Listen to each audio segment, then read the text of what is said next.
All the way back in 2016, DIMITRI PAYET was terrorizing the Premier League. He was breaking the laws of physics with his free kicks, going on solo missions through entire teams, and then suddenly, after only 2 seasons, it was all over as he forced his way back home. But what if we brought that version of Payet back to West Ham today? The Hammers have just lost Declan Rice to Arsenal, so let's give them back their former superstar and see where he can take us.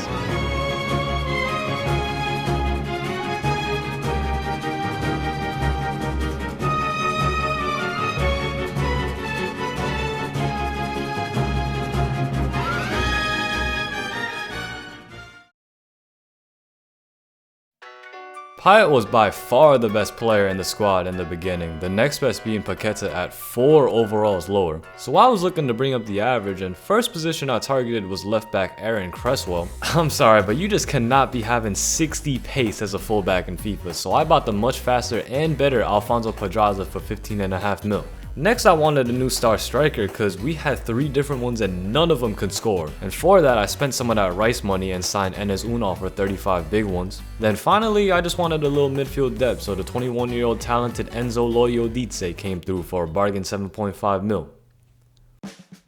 With that, it was time to get into the season, and we got thrown into the trenches immediately as our very first game was away at Arsenal. And Areola of all people stole the show in the first minutes, coming up with 2 brilliant saves. He couldn't stop a third from Jesus, however, and we were already losing only 13 minutes in. We weren't going to give up that easy though, and after some probing, the new boy Unal went on a beautiful run to level the scoreline. Then from there, they tried to play through Saka, but Pedraza just babied him the entire second half, like complete demoralization. But unfortunately, in the 78th, our defense finally fell. Declan Rice scored the dagger, man. Hate to see it. Our second game wasn't any easier as we had Man United next, but this one wasn't nearly as eventful and it ended goose eggs all around. So after 2 games, we were sitting a light 18th, but luckily our next few games were a bit smoother. Payet got his first goal of the season at Forest. Unal continued his electric start to the season with 3 more. Then Rama also chipped in with this disrespectful lob. And after a few more solid performances, including this Bowen winner against Chelsea, suddenly we were all the way up to 3rd after 10. Things started to get a bit tougher after that though. First off, it was Liverpool absolutely demolishing us for a humbling 3-0 loss. We were able to pick up a couple points after, but we couldn't overcome Newcastle either as Joe Linton scored his first goal in probably like 7 years. And December was really just more of the same, with us snagging points against the lightweights but being the lightweights ourselves against the true top dogs. So halfway through the season, the mixed results meant that we were sitting in 7th now, pretty decent still, and I was pretty satisfied with the squad at this point, except for one thing. Now you see this man right here, and you see these multiple instances of red cards over our name? Well, Vladimir Kufal was both of them. For some reason, this dude was just trying to commit homicides. Like, okay, I know it's me controlling the player, but I'ma blame him. And I can't have my right back constantly being carded, and plus he's getting old as well. So for our one and only January transfer, I brought in a younger, better, and hopefully more disciplined replacement in Ridley Baku. February marked the beginning of the Europa League knockouts, and unfortunately we got Inter Milan as our first opponent. Like what the hell are they doing here? But at home we beat the odds as we crunched the hell out of their legs, and Unal took his golden chance to get us a huge win. Unal was a gem, by the way, like 16 goals, 4 assists, brilliant signing from the genius myself. And in the second leg he immediately went through but was caught up to at the last second. And sadly that was a metaphor for the entire game as they erased our 1-goal advantage and ultimately knocked us out of the competition. It was alright though, as we could now focus on the league fully, and we took our anger out on some small fish real quick. We were still firmly in the race for Europe at this point, so you know, not all hope was lost for the season just yet. And I actually really needed us to succeed because I was at a 48 manager rating. First up was Leicester away, where Unal turned playmaker and fed both Payet and Bowen to shut the gates early on. Forest were easily dispatched as well, and then Aguirre came up in the clutch with a massive block at Stamford Bridge. The 3 wins on the bounce had us only a couple points away now, and even though we got manhandled by Spurs, we responded beautifully with our own manhandling of Palace. Newcastle submitted to us this time as well, and after a couple more solid results against Brighton and Everton, we found ourselves in 4th going into the final day. However, to maintain our position, we had possibly the biggest challenge of the season yet. A hungry Liverpool challenging for the title. We thought we had a dream start, but Payet was just marginally offside. However, we did get our goal soon after as Pedraza produced a striker-esque finish in the 18th. The game then tightened up a bit with tackles flying everywhere, but a Zuma tackle unluckily put the ball right at Jota's feet for the Liverpool equalizer. And merely 3 minutes later, Jota went through again, and at halftime, things were not looking good. We knew we had to come out swinging in the second, but we really just couldn't get anything going, man. And while we did have a late flurry of chances where Payet actually did curl in a leveler, ultimately we weren't able to get the 3 points we needed and we fell short.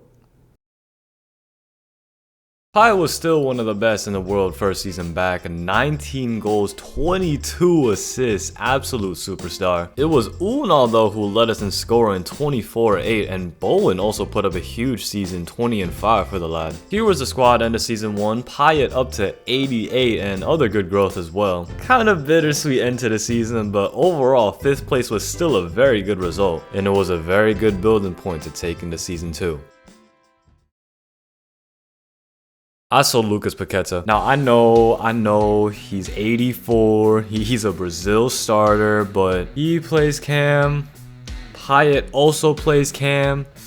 And I can't really sell Payet in this video, you know? And I feel like Paqueta wouldn't be too happy playing out of position all the time, so in the name of realism, I shipped him off to Barcelona for a mammoth 80 mil.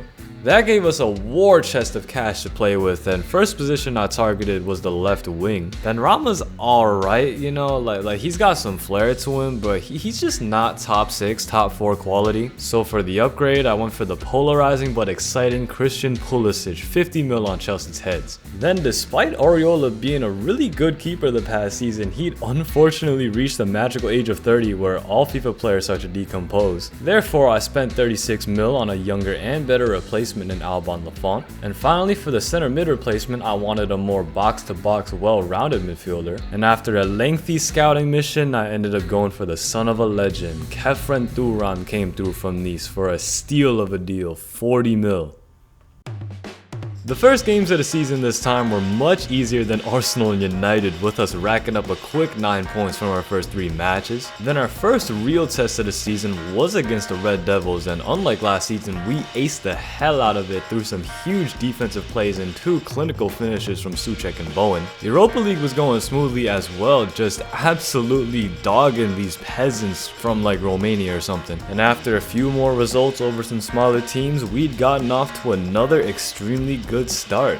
It just felt different this time though, like it felt sustainable. And against Liverpool, we backed up that statement with a titanic comeback win. Enes Unal getting the brace, and just look at this from him in the 86th. Ice in the veins, man. We proceeded to wreak havoc on the league throughout the next couple months, and Christian Pulisic, you know, been a bit MIA, but he finally got rocking during this stretch of games as well. He was on a light 6 goals, 8 assists. Also gotta mention my boy Kefren, like stats are solid for him, but in game he is just like, impossible to get off the ball. And halfway through the season, we were looking like a real problem, man. 5th place, but only 5 points away from 1st.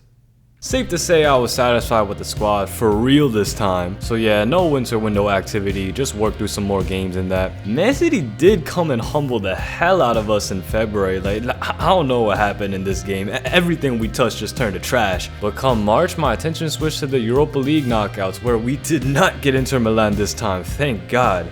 Ren was a much lighter opening opponent, and in the first leg, you know how it is, domination, you feel me, send them back to France with PTSD. I ain't even played the second leg, we won that thing anyway, but then in the quarters, we drew a bit tougher of an opponent in Sevilla. At this point, we were kinda coasting in the league, solid 5th place, chillin', no chance for the title either. And I felt real good about our shot to win the EL actually, so I shifted my full focus to winning some silverware. The first quarterfinal leg was away in Spain, and I don't know if our flight got delayed or something, but we came out like we were hungover. We got it together later through an Unal pen, but we unfortunately couldn't hold on and we had to settle for a draw. So in the second leg, I wanted to come out swinging, and Payet immediately answered my nah, I'm just playing, he fumbled. But it was okay as he slid Pulisic through minutes later, and the feline lover perfectly timed the tackle to send us through to the semis. Leverkusen were the ones waiting for us there, and they got a really good team, man. Diaby, Gundogan, Mendy in goal? So yeah, it was a tough game, man. We had chances, but it ended Gustak's first leg, and therefore we had a huge task in front of us, going into hostile territory and coming out with the win. Pulisic went through early, but completely muffed it. But luckily Unal was there to clean up the mess 6 minutes later. Then after some commotion in the box, Gabriel with his horribly receding hairline equalized in the second. But in the 112th minute, who else, man? Pulisic with the redemption to book our ticket to the big one. Man United were the ones standing in our way for European glory, a little all-English affair in the final. And literally 2 minutes in, Bowen hit the crossbar. That probably just woke him up though, and after Thuram put a man in a body bag, Fernandes got revenge and lasered one in to give him the lead. We got into our groove after that though, just straight dominating the game, had at least like 5 solid shots at De Gea, but none of them went through, and at halftime we were facing an uphill battle to the trophy. Second half began with the brilliant Baku solo, but he's a right back, man, you know what happened to the finish. However, finally 4 minutes later, Payet placed a corner right on Aguirre's head for the well-deserved equalizer. Then everything just kicked off, man. Like, we exchanged 2 goals back to back in 5 minutes, tons of chances and saves, and Aguirre karate kick clearance. But after Payet's curler went wide late, after 20 shots from us, it went to extra time. It was nearly disaster early on as Fernandes cooked the hell out of me, but his rocket hit the post instead of the back of the net. That woke me up, and after some dancing from Bowen, Lovio Dietze on the left, yeah, let's just forget about this one. We probed some more after that, Payet with a shot, Unal getting snuffed, and it just looked like it was going to penalties. Until this.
Here's the entire squad end of the 2 seasons. Pause on whoever you'd like to check their final stats. And yeah, beautiful 2 years, just like how Payet did it in real life. So thank you for watching. I hope you enjoyed. Like and subscribe if you did. Share, comment, all that. And I'll see you in the next one.